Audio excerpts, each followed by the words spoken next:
আসসালামু আলাইকুম রহমতুল্লাহ। সম্মানিত ভিউয়ার্স, এটি সৌদি আরবের একটি আবাসিক এলাকা। আমরা আজকে এলাকাটি ঘুরে ঘুরে দেখব আর ইসলামিক পলিটিক্যাল ইসলাম নিয়ে কিছু কথা আপনাদের সামনে শেয়ার করব ইনশাল্লাহ। দেখুন, রাজনীতি বিষয়টা অত্যন্ত জটিল এবং অত্যন্ত স্পর্শকাতর একটি বিষয়।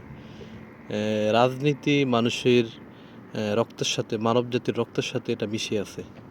এজন্য পৃথিবীর প্রতিটি মানুষ তার ভিতরে নেতৃত্ব দেওয়ার যে বাসনা বা রাজনীতি সম্পর্ক আগ্রহ, এটা একটা জন্মগত বৈশিষ্ট্য। আর এই ক্ষমতার জন্য, এই রাজনীতির জন্য মানুষ সব কিছু করতে পারে। পৃথিবীর ইতিহাস যদি আপনারা দেখেন, যেমন সম্রাট অশোক তার ৯৯ ভাইকে হত্যা করেছে কিসের জন্য? ক্ষমতার জন্য। মোহাম্মদ আল ফাতে, যিনি তুরস্কের ইস্তাম্বুল, যেটাকে কনস্টান্টিনোপল বলা হতো, সেটাকে বিজয় করেছেন। কত ভালো ভালো কাজ করেছেন, কিন্তু সেও তার ৭ বছরের ভাইকে হত্যা করেছেন ক্ষমতার জন্য। আবার আপনি যদি হাজরাত বিন ইউসুফকে দেখেন, যে পবিত্র কোরআনুল কারিমে যে যুবত দিয়েছেন, কাবা শরীফ সংস্কার করেছেন, কত ভালো ভালো কাজ করেছেন। আবার ক্ষমতার প্রতিদ্বন্দ্বী বলে হাজার হাজার আলেম ওলামাকেও হত্যা করতে দ্বিধাবোধ করেন না। এবং আবু হানিফা, শাফি, মালিক এবং মাহমুদ ইবনে হাম্বল রহমতুল্লাহ আলাইহি, এই ধরনের যত জগৎ বিখ্যাত লোক আছে, তারা সবাই মুসলিম শাসক দ্বারা নির্যাতিত হয়েছেন। এমনকি আপনি যদি সবাই মুসলিম শাসক দ্বারা নির্যাতিত হয়েছেন। ইমাম হোসেন রাদিয়াল্লাহু তাআলা আনহুকে যারা হত্যা করেছে, তারা মুসলমান ছিল। তারা ইমাম হোসেন রাদিয়াল্লাহু তাআলা আনহুকে হত্যা যখন করেছেন, তার আগেও তারা জামাতের নামাজ পড়েছেন। ওসমান রাদিয়াল্লাহু তাআলা আনহুকে যারা হত্যা করেছেন, তারাও জামাতের নামাজ পড়েছেন। তাহলে ক্ষমতা অত্যন্ত জটিল একটা বিষয়। এখন এই রাজনীতিকে কেন্দ্র করে আমাদের দেশে দেখা যায় অনেক সময় আমরা এক একজনকে রাজনীতিকে কেন্দ্র করে কাফের বানিয়ে দিই, মুনাফিক বানিয়ে দিই, বা ইসলাম থেকে খারিজ করে দিই। দেখুন, এই বিষয়টা আসলে ঠিক না। আমাদের দেশে মূলত যে রাজনীতিগুলো হয়, সেটা হলো ক্ষমতাকেন্দ্রিক রাজনীতি। আর আমাদের দেশ হচ্ছে গণতান্ত্রিক দেশ।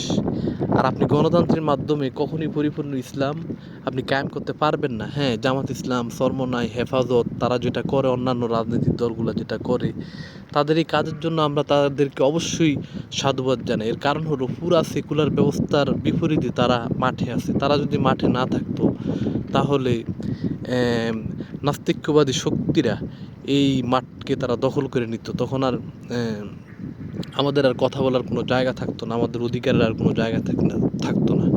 সেদিক থেকে ঠিক আছে। কিন্তু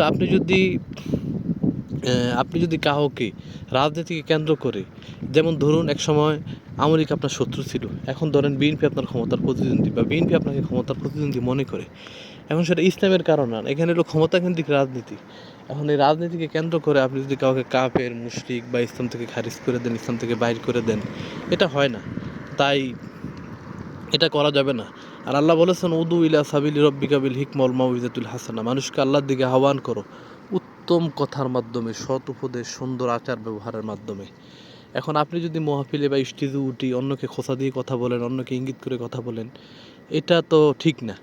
এদেশের যারা অন্যান্য রাজনীতি করে, অর্থাৎ ইসলামিক দলের বাইরে রাজনীতি করে, তাদের রাজনীতির মূল কেন্দ্র হচ্ছে ক্ষমতা। হ্যাঁ, ইসলামিক যারা রাজনীতি করে, তাদের উদ্দেশ্য রয়েছে আল্লাহর আইন প্রতিষ্ঠা করা, বা ইসলামিক রাজনীতির ধরনও আছে। আপনারা গণতান্ত্রিক যেই ব্যবস্থার মাধ্যমে রাজনীতি করতেছেন, এইভাবে ১০০০ বছর রাজনীতি করলে আপনি কি ইসলামী আইন বা ইসলামী শাসন প্রতিষ্ঠা করতে পারবেন না, যেটা পৃথিবীর কোথাও হয় না। পৃথিবীতে ৫৭টা মুসলমান রাষ্ট্র রয়েছে, একটা রাষ্ট্র আপনি উদাহরণ দিতে পারবেন না যেইভাবে ইসলাম প্রতিষ্ঠিত হয়েছে, হয় না। সেটা হয় বিপ্লবের মাধ্যমে, মানুষকে বোঝাতে হবে। হ্যাঁ, গণতান্ত্রিক রাজনীতি করেন, সমস্যা নেই, এখন যেহেতু খেলাফত নাই সেই হিসেবে করা যায়, কিন্তু তার পাশাপাশি মানুষকে বোঝাতে হবে যে পৃথিবীতে সর্বশ্রেষ্ঠ শাসন ব্যবস্থা হচ্ছে খেলাফা ভিত্তিক শাসন ব্যবস্থা, যেখানে মানুষের অধিকার থাকবে, মানুষের অমর্যাদা হবে না, আইনের শাসন প্রতিষ্ঠা হবে, পৃথিবীর প্রতিটা মানুষ খাদ্য, বস্ত্র, শিক্ষা, চিকিৎসা, বাসস্থানের মতো মৌলিক অধিকারগুলো পাবে। এই জিনিসগুলো বোঝাতে হবে। দাওয়াতের মাধ্যমে, বোঝার মাধ্যমে, আস্তে আস্তে সংস্কারের মাধ্যমে খেলাফার দিকে নিয়ে যেতে হবে। আর এখন বাধ্য হয়ে যেহেতু গণতান্ত্রিক নির্বাচন ভোটাভুটি করেন, সেটাকে করেন, কিন্তু জাতিকে ডিভাইডেড করে একটা গ্রুপকে ধর্ম থেকে বাহির করে দেওয়া বা দাওয়াতের পথকে সংকীর্ণ করা, সেটা করা যাবে না। সেটা করলে লাভের থেকে ক্ষতিই বেশি হবে। আসসালামু আলাইকুম রহমতুল্লাহ।